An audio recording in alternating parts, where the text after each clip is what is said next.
Hey there, everyone. Welcome back to Utility Sports Plus. So excited for NFL Week 8 predictions and pick 'em. Make sure you guys do leave a like on the video if you have enjoyed the series thus far.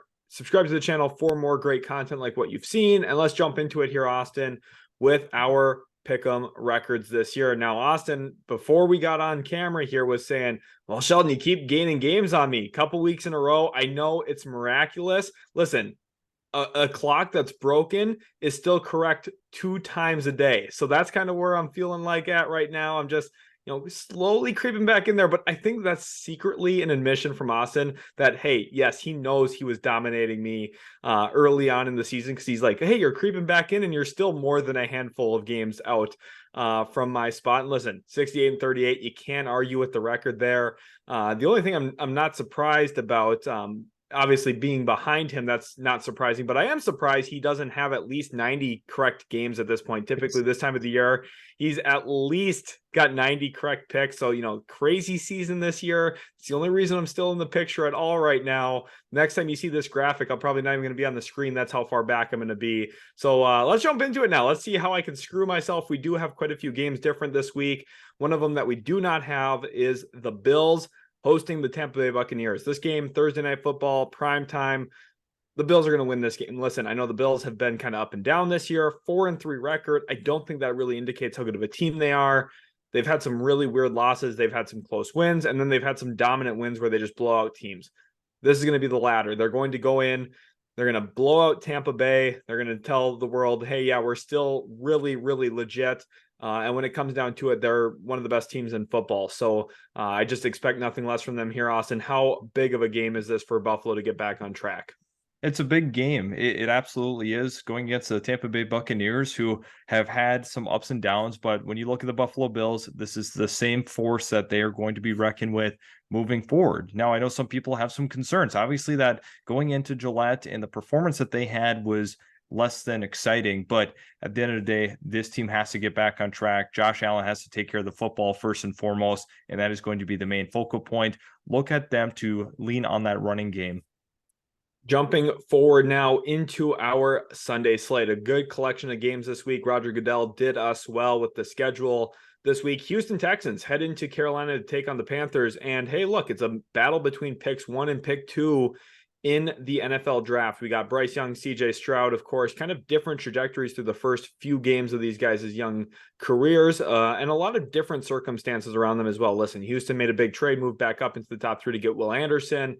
Carolina, we kind of knew with how much they gave up, it's going to be a little bit of a transformational period. I think we've seen that so far. It makes the Texans a pretty easy pick for me. I like what I've seen from Stroud so far. I was a little skeptical pre-draft on him. Clearly, I was wrong. That's why I'm not an NFL draft evaluator like Austin is, who knew CJ Stroud was going to walk in and complete balls and be an absolute laser thrower from the quarterback position. Austin, what have you liked about Stroud so far and the Texans in general this year? I think he's shown great maturity so far with throwing with anticipation, which is something that we were expecting actually with him heading out of the college level. And I think it's been very, very evident that he was the most pro-ready guy. A lot of people thought it was going to be Bryce Young, but CJ Stroud clearly has been that with his good stature, frame, and anticipatory throws. Makes him the best rookie quarterback, not even close. In this game, I expect that to be the case. I think the Texans are going to get on the board early. And this is a fun team. This is a team that's actually playing a lot better than we had expected. I think it's a lot of credit to head coach DeMeco Ryans, has really brought a lot of discipline to this roster, and they don't make the big errors like we've seen with these Texans teams in the past. Love the Texans in this one. I think Carolina is going to be a little bit overwhelmed. Yeah, I think it's going to be a fun matchup to watch. 2 young quarterbacks kind of dueling, going at it. We'll see how that one plays out on Sunday. Let's jump forward into our next game. We see a matchup here between the Rams and Cowboys. So we got a little bit of a difference of opinion here. Now, listen, the Cowboys, I feel like they should be considered the easy pick. So, of course, that's not what I do. Cowboys at home. I'm going with the Rams, and I think the Rams this year, obviously kind of got stalwarted a little bit this past week. Didn't move the football as well as they would have liked to, but I do think that the Rams this week are going to have a big week, specifically with the absence of Trayvon Diggs. Obviously, it was a huge blow for the Cowboys this year. And looking at the Cowboys secondary, I think it's solid. Of course, Stephon Gilmore is really great corner, but I think that with some of the weapons that the Rams have, they can attack certain things in that secondary. And I'm looking for a big week here from the Rams wide receiving core. Why'd you go with Dallas here in this game? I think when you look at Dallas and the strengths that they have, it's up front and rushing the quarterback. This causes some pressure on Matt Stafford. Matt Stafford has actually struggled. He turns over the football. That's just been kind of the MO the last couple of seasons with him. But I think really for Dallas, it's just being able to create some of that pressure and some of the phantom pressure as well that he might be feeling during the course of the game, might rush into a couple of throws for Stafford. And turnovers to me is going to be the big key to the game here. I expect Dallas to take care of the football, surprisingly, and I have them coming away with the victory. Two really strong NFC teams. We'll see them battle it out this week. Let's jump forward now into our next matchup. We got the Minnesota Vikings heading into Green Bay to take on the Packers. Now look, the Vikings, couple weeks in a row here, kind of miraculous, unexpected wins. Monday Night Football, they get a huge, much needed win. And they have a pretty nice part of their schedule coming up, Austin. Obviously, you're going with kind of the momentum here. For me, the Packers at home, it's just typically the Vikings, they've had moments at Lambeau Field. You think back to the year Case Keenum was quarterback. They've had some great situations where they do play very, very well at Lambeau, but then they also have situations where, kind of a whole letdown, and Lambeau's a little bit too much for them. It's going to be really a tale of two possibilities here. I think either Green Bay dominates this game and leads wire to wire, or Minnesota comes in ready to play and takes advantage of it early and kind of uses some of that momentum going into this game. But for me, I'm landing on Green Bay here. I think the safer option for me is going with the wire to wire win for Green Bay. Austin, what's your thoughts here on the Vikings as they come in pretty hot this week? Yeah, I mean, it's a huge win. They controlled that game against San Francisco, from start to finish, basically had a couple of critical turnovers, but also in that same vein, the defense was opportunistic. Cam Bynum with 2 interceptions in that game.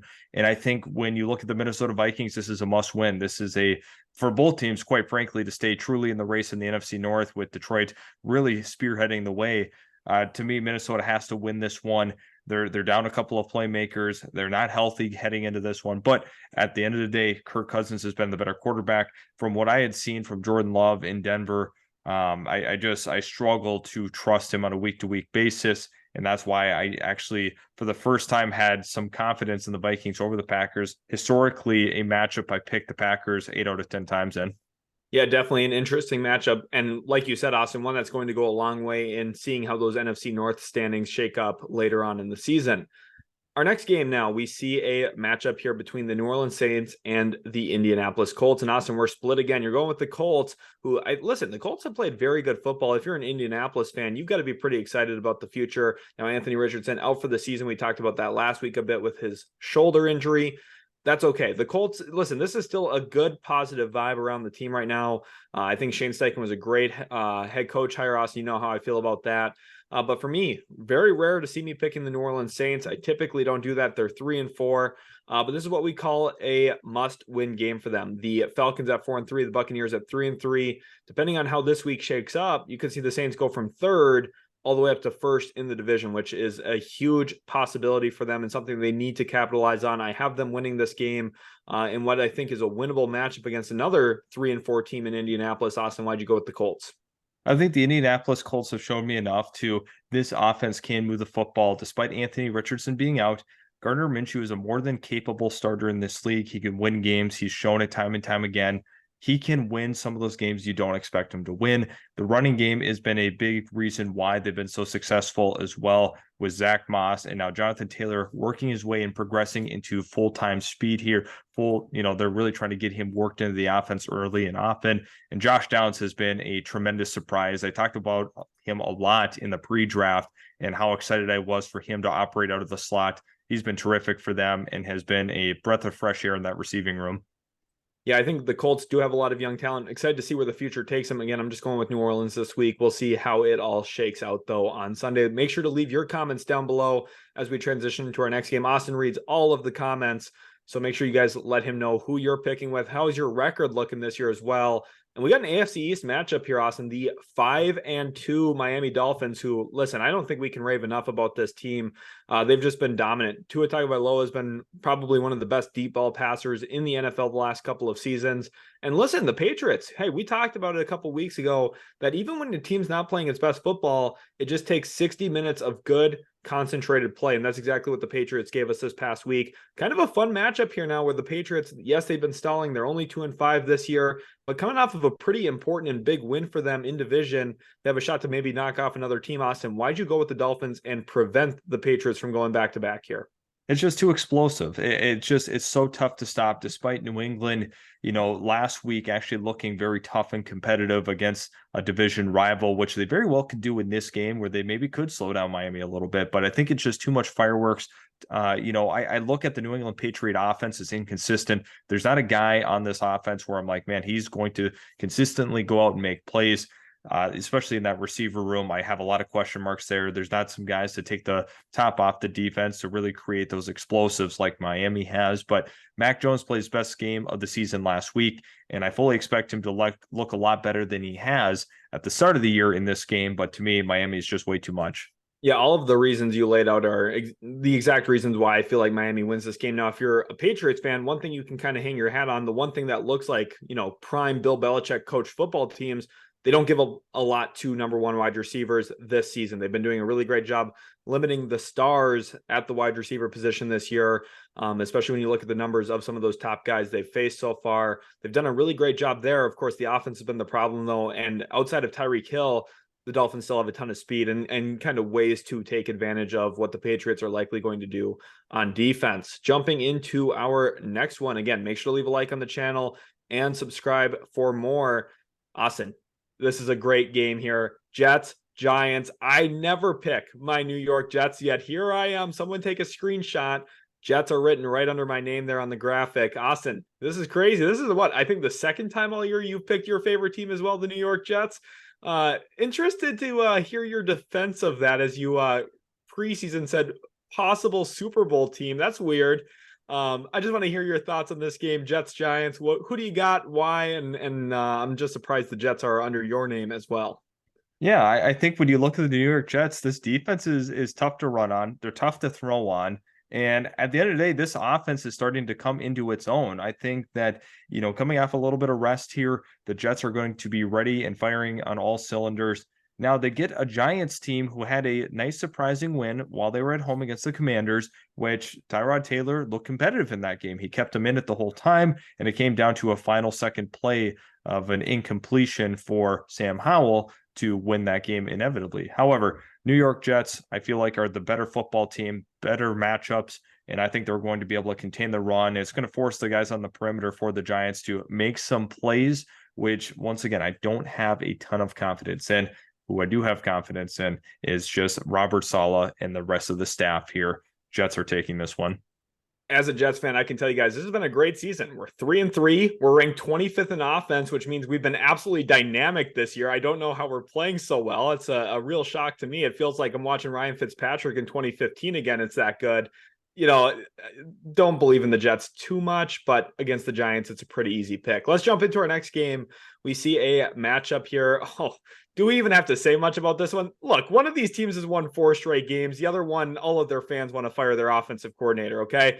Doug Peterson, he is literally the innovator of the position. Maybe Matt Canada can stop over and learn a couple of things. Jaguars win this game by 28 points. Oh, I'm thinking maybe 31. Part of me considering going even a little bit higher on this. And I know people are going to say, oh my gosh, what's up with this? Well, the Jaguars have 173 points this year. Let's compare that to a team like Pittsburgh, who has 103, a 70-point differential in terms of scoring the football. Yeah, we're going to add to that this week. 28 more at least. There's going to be a 98-point differential between these two in terms of points for after this game is done. The Jaguars are just significantly better. Good luck to Pittsburgh trying to tackle Travis Etienne this week. It doesn't matter. Everyone was clowning me last week saying, oh my gosh, Trevor Lawrence might not play. They got to win. Eat that like it's Jameis Winston. W's all around. Austin, what's your thoughts here on this game? Just crazy. The passion that you have for this football team is just nuts, because that is just so far off. I mean, if you're gonna get clowned for anything in this video, it better be for this pick in the way you explained it. Now, I actually thought about Pittsburgh in this one. Absolutely. Why? It's a trap game. Mike Tomlin always seems to find his way back to 500 in some way, shape, or form, and this very well could be that deciding factor. Now, the Jacksonville Jaguars are a team that, hold on, let's review the tape. they almost lost to New Orleans last week. So that whole like, oh, you're so confident in them. I would watch out because once again, they have to go on the road, face Pittsburgh. Keep your stay on your high horse here. We'll see how this game turns out. I think this is a narrow 3-point victory. This is a must-win game for the Steelers here. Looking at the AFC North, they're 4-2, right there with the Browns, Ravens at 5-2, Bengals at 3-3. All the signs point to the Steelers at home needing this game, but they don't have Trevor Lawrence. And when it comes down to that, like, go back to the 2021 draft and see who Austin had number 1 on his board. I'm telling you, it's not the guy playing quarterback for the New York Jets this week. Let's jump into the next one, Austin. We've, talked enough about the best team on turf right now, the Jacksonville Jaguars. Let's get into this one. Fun one here. The Falcons take on the Titans. And listen, just like how the Miami Marlins ended the Chicago Cubs potential dynasty, well, the Jaguars did the same thing to Tennessee. Kevin Byard's now playing in a different city. And the Jaguars, storming from way behind last year is pretty much the real reason for that. Falcons here, super easy pick. 4-3. They're going to move on to 5-3. Listen, Bijan Robinson only had 1 carry, only played a handful of snaps this past week because of headache, kind of illness stuff. They still moved the ball. They still had some really great moments. Cordell Patterson ran for over 50 yards. Tyler Algier had some good carries in there as well. I think the Falcons, once Bijan's fully back healthy, hopefully this week, they're going to be way too much to handle for Tennessee, who's looking to rebuild, kind of restart. And before the year, I said this team's going to be terrible. They're currently last in the AFC South. It's no surprise to me. Atlanta's the easy pick, Austin. Piggyback off of that. Yeah, I mean, you got a lot of confidence in the Falcons and the Jags. I don't know if those are two teams I'd be super, psyched up on, but I once again I thought about Tennessee in this one. I really did. This was a coin flip for me, but the icing on the cake was Kevin Byard getting traded, and that just kind of shows that some white flakes have been, thrown up by the front office. I think that Tennessee actually could be competitive in this one, but after kind of reviewing some of the numbers here, Atlanta has actually been, I believe, a top 5 defense in terms of yardage allowed this season, which was kind of a head scratcher to me. Once again, they're getting some of those opportunistic turnovers. They're a team that actually has been super competitive on that side of the ball, which we had not expected. And this team is starting to actually roll a little bit. Maybe our opinions are different had they lose that game to the Buccaneers last week. But to me, Atlanta seems like a good selection here, especially with that trade that just went down. Gosh, it just feels so good knowing that I went 4-0 this week and pick them in the AFC South. I just feel super confident with my picks this week. Let's jump into the next one now as I'm trying to crawl back into things here. Well, this one, talk about no-brainers. Philadelphia, the rich get richer, bringing Kevin Byard for a 5th, 6th-round pick and Terrell Edmonds. Really great trade for them. Also, I want to get your thoughts on that, and then we'll touch on this game as well. Yeah, no, absolutely. I think that it's a positive move, a positive move. And you want to talk about the rich getting richer, an all-pro level player that ends up, just tucking into the back of that secondary.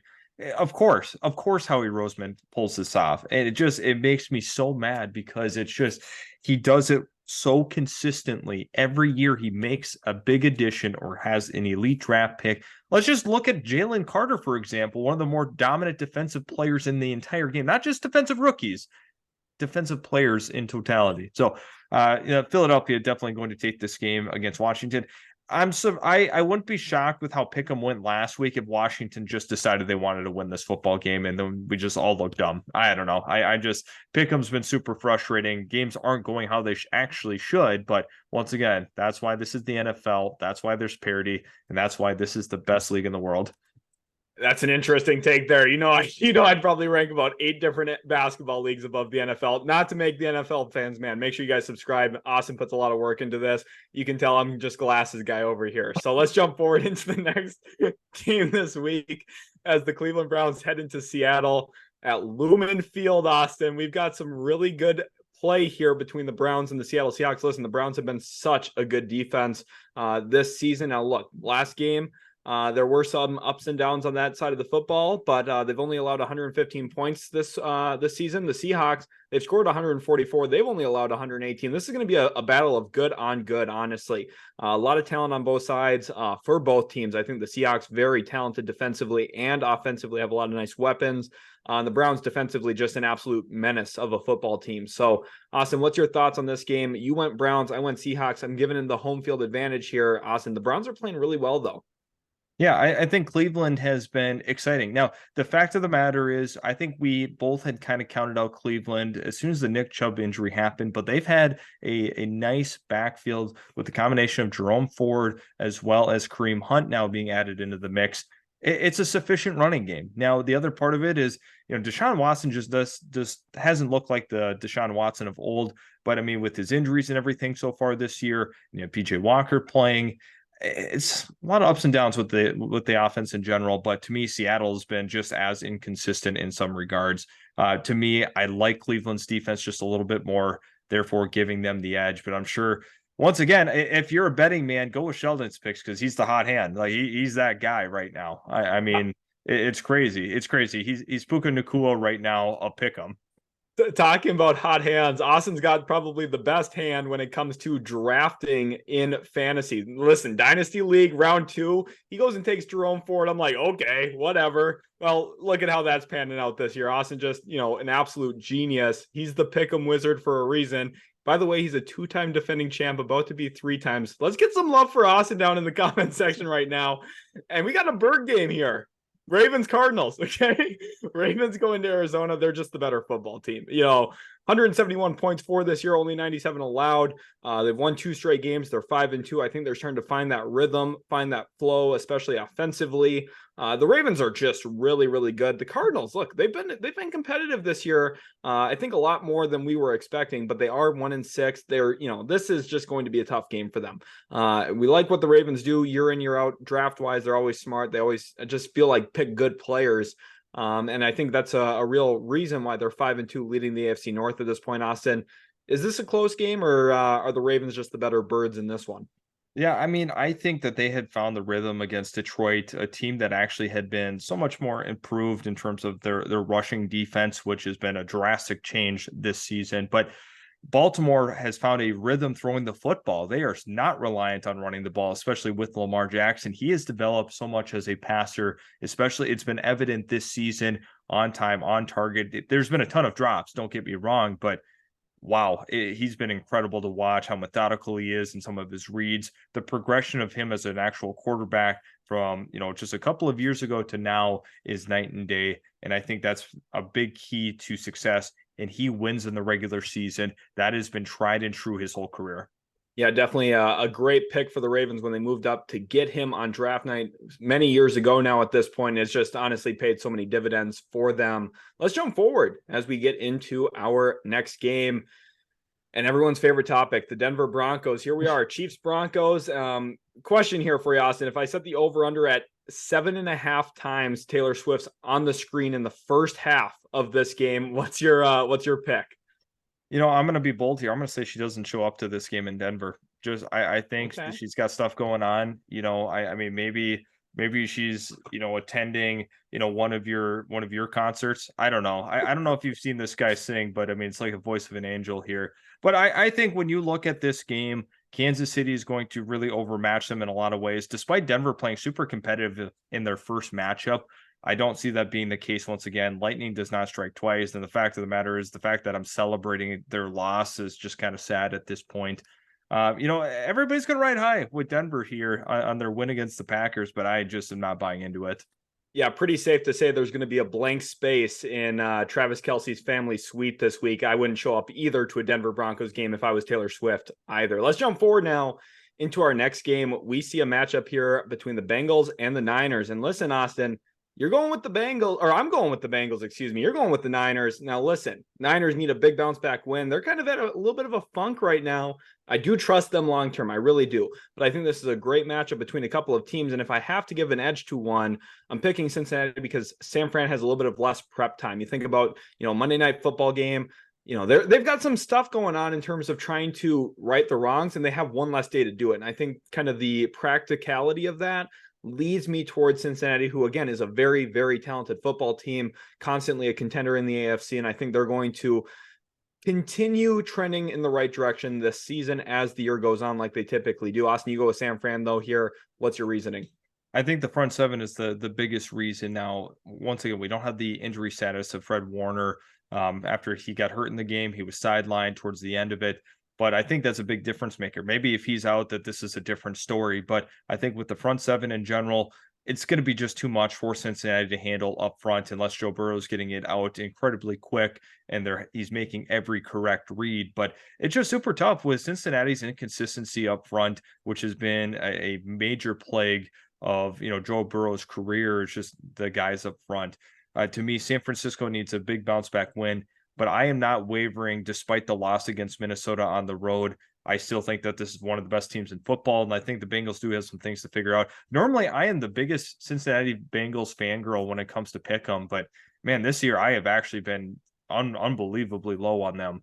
And I got to kind of maybe I'm picking wrong here, but I still think San Fran's the better football team at the moment.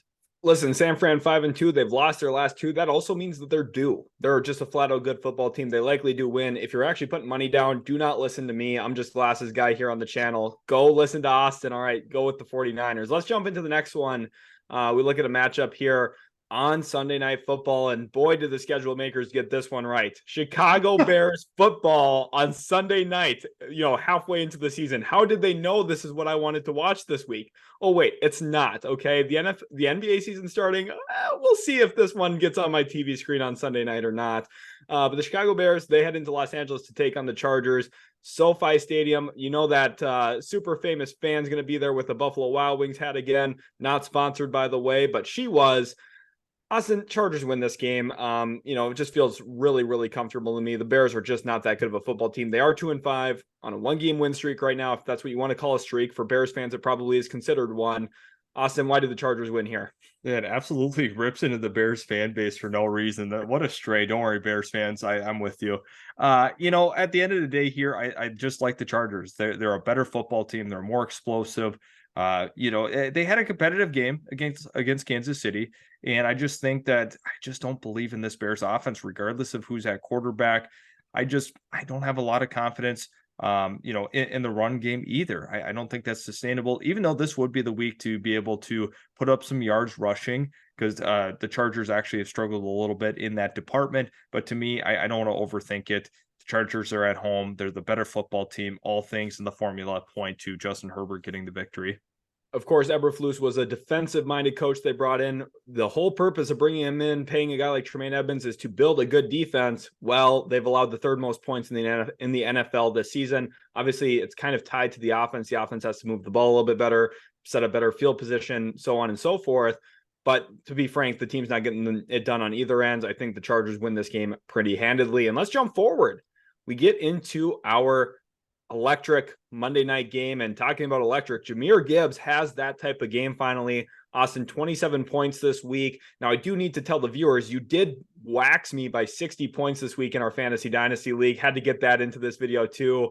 We could share the screenshot, but for my own sanity and for my own security, I feel like if I put that out there, I'm just going to get clowned even worse than I already do. So probably just going to keep that one in the drafts. But Austin, Raiders at Lions. Lions feel like the safe pick. Now, listen, last week we felt the same way. Lions kind of let us down big time, but I don't see that happening twice. I just really do believe in this football team. They're going to get a win here Monday night. They've been really good on national TV. That's just what they do. They started the year that way, and I think they're going to continue this week with a big win. Austin, what's your thoughts on this game? Yeah, absolutely. And I think when you look at the Detroit Lions, they've been super good throughout the entire season, aside from that Baltimore game. For whatever reason, they just looked awful. I don't think we should overthink it. I don't think you should hit the panic button, because this is a good football team. They're much better defensively than they were a year ago, despite that Baltimore game, which they looked awful in.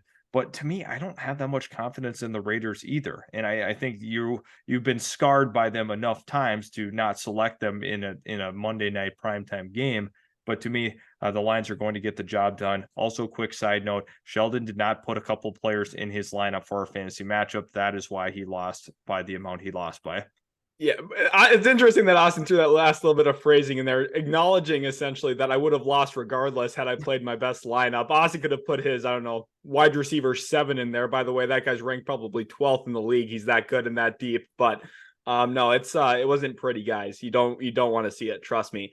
Thank you, everyone, so much for watching. We did have a lot of fun recording this one. Just feel like Pick'em is just so much fun. I hope you guys do enjoy it as well. Make sure to let us know down in the comment section how your Pick'em's looking this year. Let us know your thoughts on some of these games. We always love reading your guys' comments, especially when you're clowning me. That's my favorite. And we'll catch you in the very next Utility Sports Plus video.